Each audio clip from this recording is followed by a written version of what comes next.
Hello students, मैं सुनील आप सभी का स्वागत करता हूं गूगल एग्जाम स्टडी के ऊपर।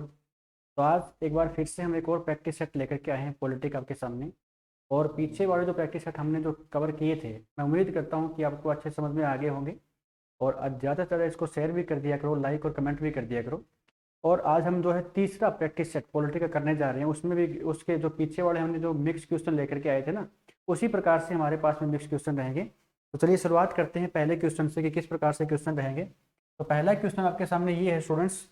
इसने पूछा है कि जैसे संवैधानिक उपचारों का अधिकार निम्न में से किस अनुच्छेद के तहत प्राप्त है। इसने पूछा क्या है, संवैधानिक उपचारों का अधिकार। सबसे पहले में ये पता होना चाहिए कि संवैधानिक उपचारों का अधिकार है क्या। कि एक फंडामेंटल राइट भी होते हैं, फंडामेंटल ड्यूटीज भी होती है, डीपीएसपी भी होती है।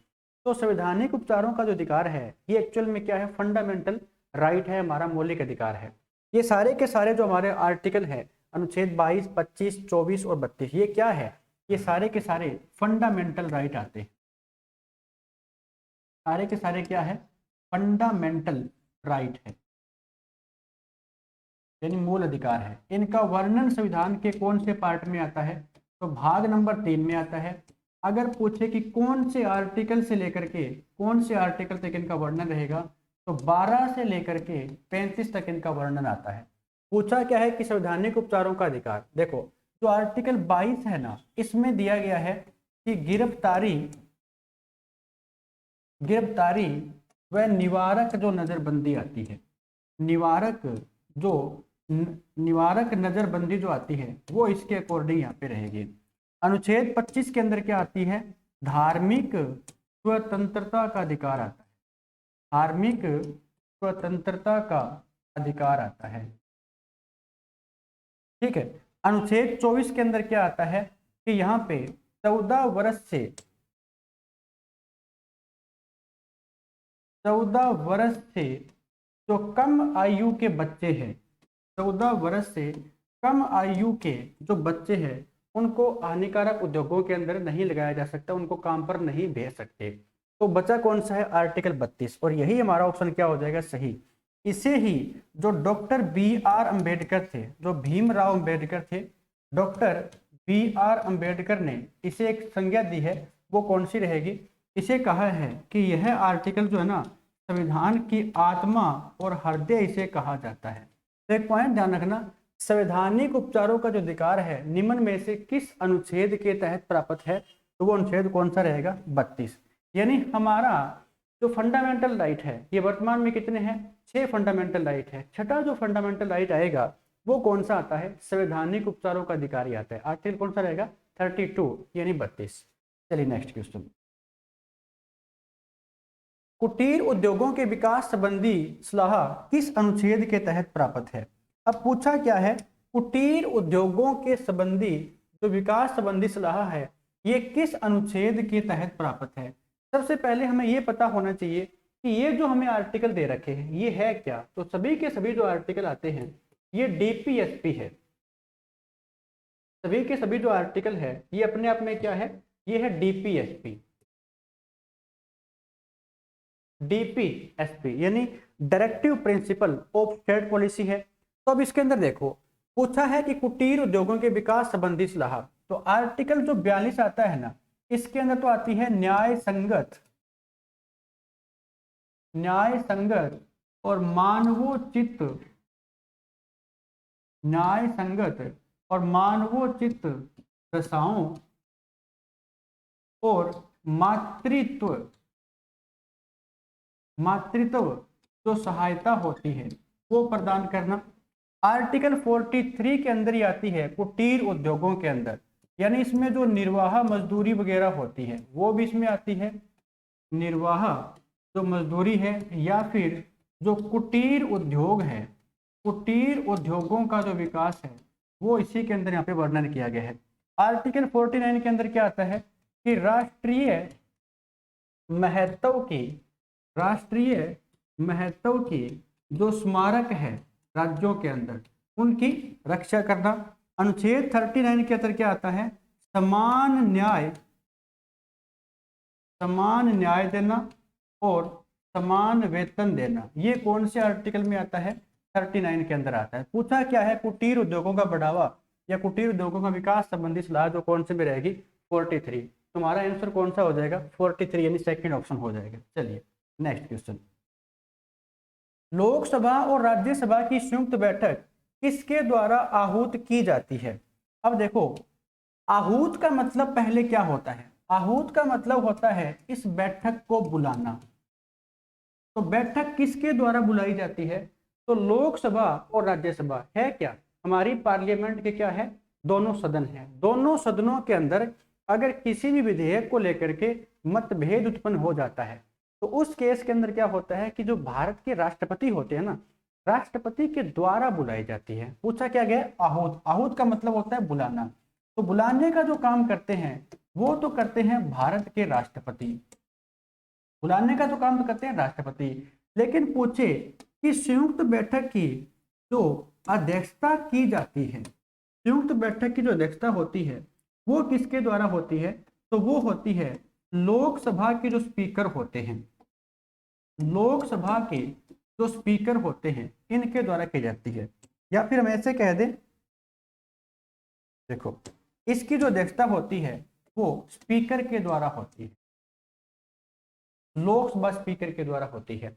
पूछा क्या है? किसके द्वारा बुलाई जाती है? संसद के द्वारा, राज्यसभा के सभापति के द्वारा, लोकसभा अध्यक्ष के द्वारा, राष्ट्रपति के द्वारा। तुम्हारा कौन सा ऑप्शन सही हो जाएगा स्टूडेंट्स? Fourth option. पूछा यही है कि संयुक्त बैठक किसके द्वारा बुलाई जाती है? राष्ट्रपति के द्वारा। अगर पूछे कि अध्यक्षता कौन करता है तो लोकसभा का स्पीकर करता है। चलिए नेक्स्ट क्वेश्चन। भारतीय संविधान का कौन सा अनुच्छेद राष्ट्रपति को उच्चतम न्यायालय से परामर्श लेने की शक्ति प्रदान करता है? अब इसमें पूछा है सुप्रीम कोर्ट के बारे में, जो आर्टिकल दे रखे हैं ना यहाँ पे 129, 108, 143 और 32। ये पूछा गया है कि जो भारत का संविधान है इसमें राष्ट्रपति जो है उच्चतम न्यायालय से परामर्श ले सकता है।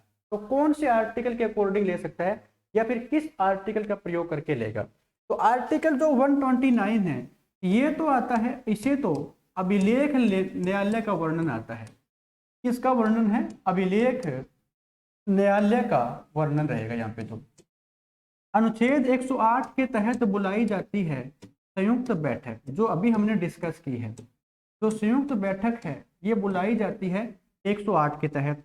143 के तहत जो भारत का राष्ट्रपति है ये सुप्रीम कोर्ट से परामर्श ले सकता है, सुप्रीम कोर्ट से परामर्श ले सकता है। आर्टिकल 32 अभी आपको मैंने बताया था कि हमारा जो छठा जो फंडामेंटल राइट है, जो हमारा मौलिक अधिकार है, वो आर्टिकल 32 के अंदर आता है। पूछा क्या है? अनुच्छेद राष्ट्रपति को उच्चतम न्यायालय से परामर्श लेने की। तो राष्ट्रपति उच्चतम न्यायालय से परामर्श लेता है आर्टिकल 143 के अकॉर्डिंग। सही हो? चलिए, यानी कौन सा ऑप्शन रहेगा? सी ऑप्शन रहेगा। चलिए नेक्स्ट क्वेश्चन। निम्नलिखित में से किस एक की अध्यक्षता ऐसे व्यक्ति द्वारा होती है जो उसका सदस्य नहीं होता? ये क्वेश्चन इंपॉर्टेंट बन जाता है।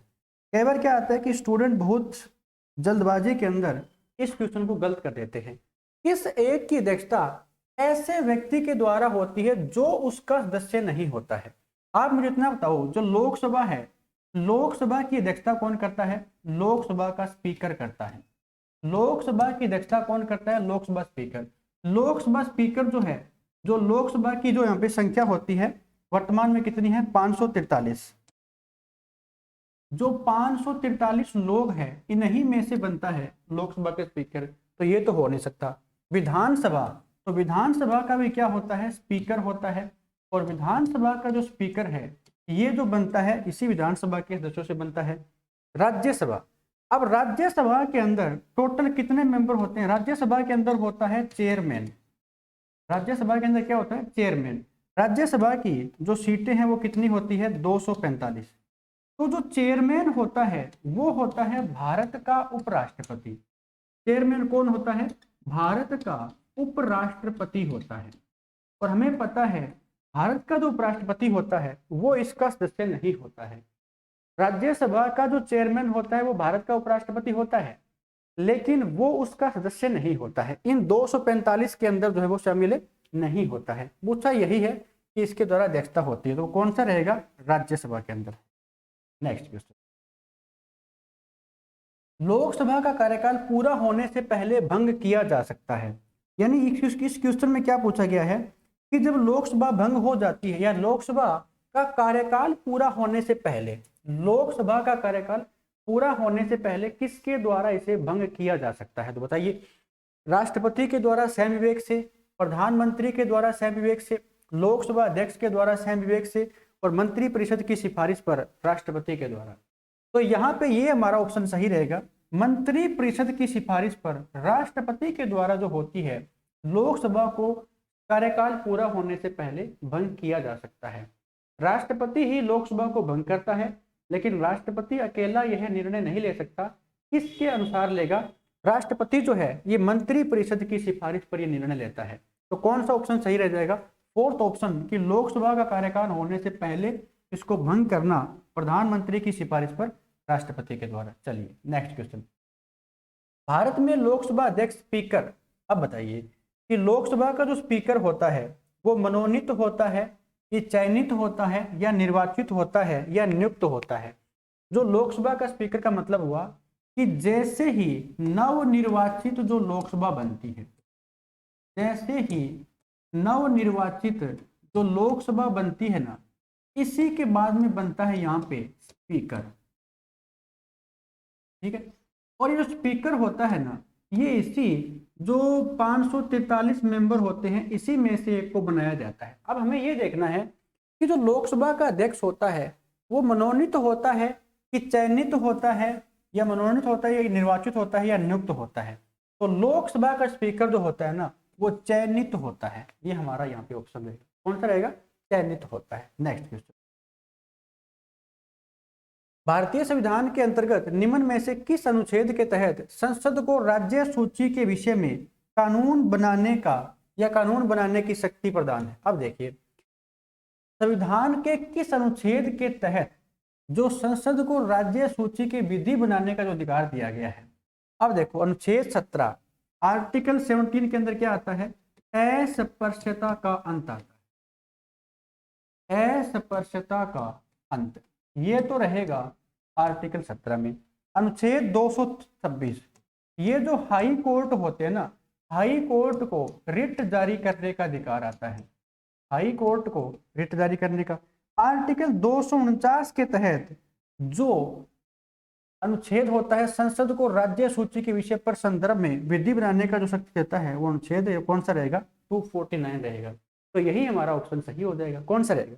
थर्ड ऑप्शन रहेगा। ठीक है, चलिए नेक्स्ट क्वेश्चन। भारतीय संविधान में तदर्थ न्यायाधीशों की नियुक्ति का प्रावधान है। सबसे पहले तो हमें यह पता होना चाहिए कि जो तदर्थ न्यायाधीश होते हैं ये होते क्या है, यानी इसको किसके द्वारा या फिर ये जो प्रावधान है हमारे संविधान में कहाँ से लिया गया है। देखो, हमारे देश के संविधान में बहुत से देशों के संविधान से कुछ न कुछ ऐड किया गया है। अब इसने पूछा है कि तदर्थ न्यायाधीश का प्रावधान, ये जो तदर्थ न्यायाधीश होते हैं ना, इनको लिया गया है फ्रांस के संविधान से।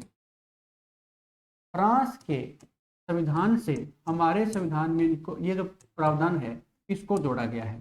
ठीक है, और इसका वर्णन कौन से आर्टिकल में रहेगा? तो आर्टिकल जो अभी हमने डिस्कस किया था, सुप्रीम कोर्ट के अकॉर्डिंग चलेंगे तो आर्टिकल 127 के अंदर आता है। तो ये सर्वोच्च न्यायालयों के अंदर होते हैं या उच्च न्यायालय के अंदर, जनपद एवं सत्र न्यायालय में, या फिर उपयुक्त सभी के अंदर। तो इसका जो राइट ऑप्शन रहेगा वो आता है सर्वोच्च न्यायालय के अंदर। तदर्थ न्यायाधीश क्या होते हैं?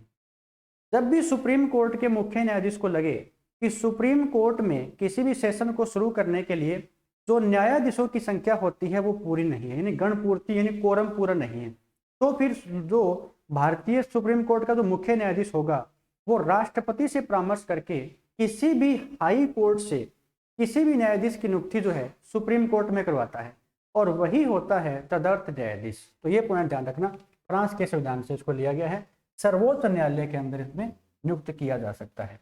चलिए नेक्स्ट क्वेश्चन। यदि पंचायत विघटित हो जाती है तो इसके बारे में पूछा है, कितनी अवधि के अंदर निर्वाचन करना अनिवार्य होता है? पूछा है कि जब पंचायत भंग हो जाती है तो उसके बाद में कितने महीनों का टाइम होता है कि इसके दोबारा से इलेक्शन होने जरूरी हो जाते हैं। तो इसमें कौन से ऑप्शन है? पहला है 1 माह है, दूसरा है 3 माह है, 6 माह है, या फिर 1 वर्ष। तो ऑप्शन कौन सा रहेगा? 6 माह होते हैं यहाँ पे चुनाव करवाने के लिए। नेक्स्ट, चलिए नेक्स्ट क्वेश्चन।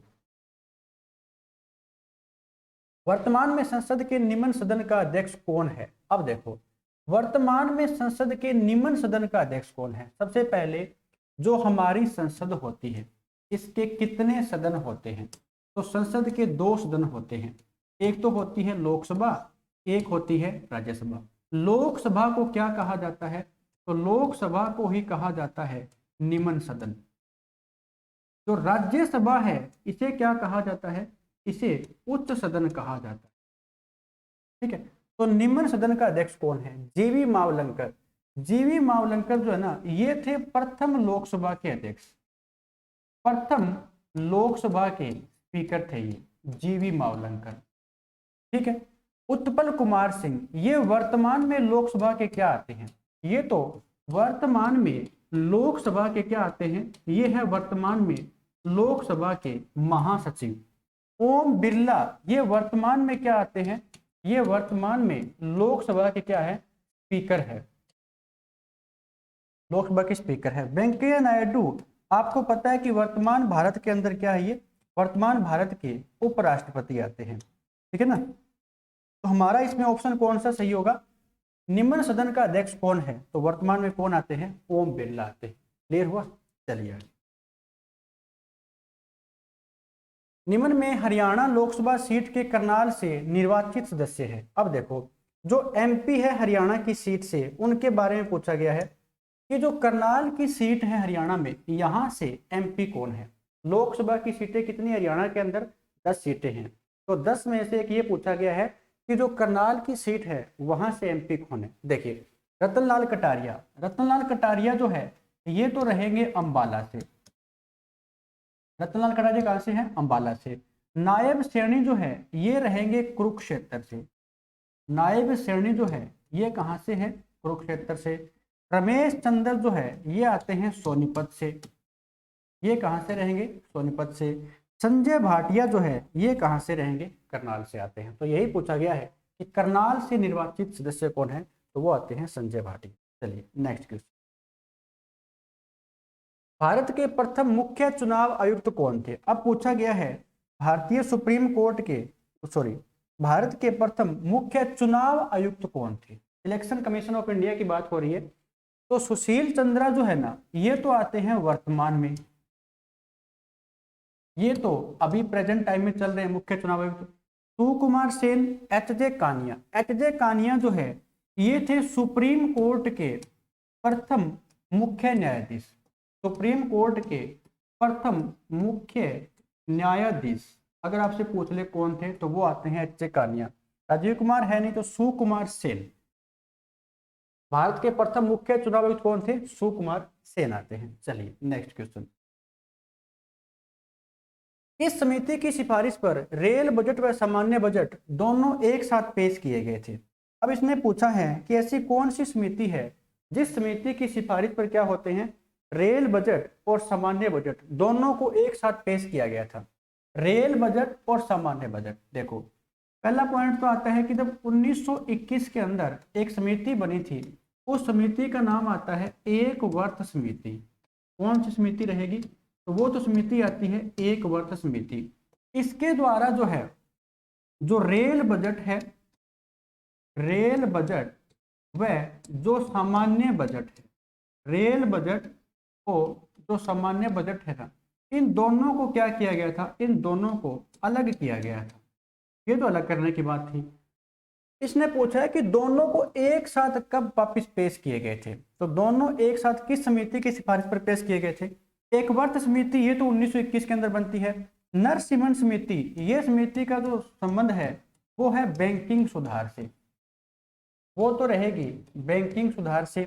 शिवरमन समिति का जो संबंध है वो रहेगा नाबार्ड से, नाबार्ड से। विवेक देवरोय समिति, इस समिति की सिफारिश पर क्या होता है स्टूडेंट्स? रेल बजट और सामान्य बजट दोनों को एक साथ वापस पेश किया गया था। कौन सी, इसको कब पेश किया गया था? तो अभी 2017-18 का जो बजट पेश हुआ था, इसको एक साथ यहाँ पे पेश किया गया था। क्लियर हुआ? आगे चले, चलिए हो गया। तो ये थे हमारे कम से कम 15 क्वेश्चन जो हमने आज इस प्रैक्टिस सेट में निकाले स्टूडेंट्स। हम लगातार कंटिन्यू इसी प्रकार से इस क्लास को जारी रखेंगे। जिस प्रकार से ये जो प्रैक्टिस सेट हमारे चलते आ रहे हैं उसी प्रकार से हम करते कंटिन्यू रखेंगे इस क्लास को। तो मैं उम्मीद करता हूँ कि आपको जो ये क्वेश्चन है अच्छी प्रकार से समझ में आ रहे होंगे। इसी प्रकार से मैं कल एक और प्रैक्टिस सेट आपके सामने लेकर के आऊँगा। इसी प्रकार से पूरी पॉलिटी से जो मिक्स क्वेश्चन होंगे वो हम यहाँ पे इसी प्रकार से करते रहेंगे। तो थैंक यू स्टूडेंट, धन्यवाद।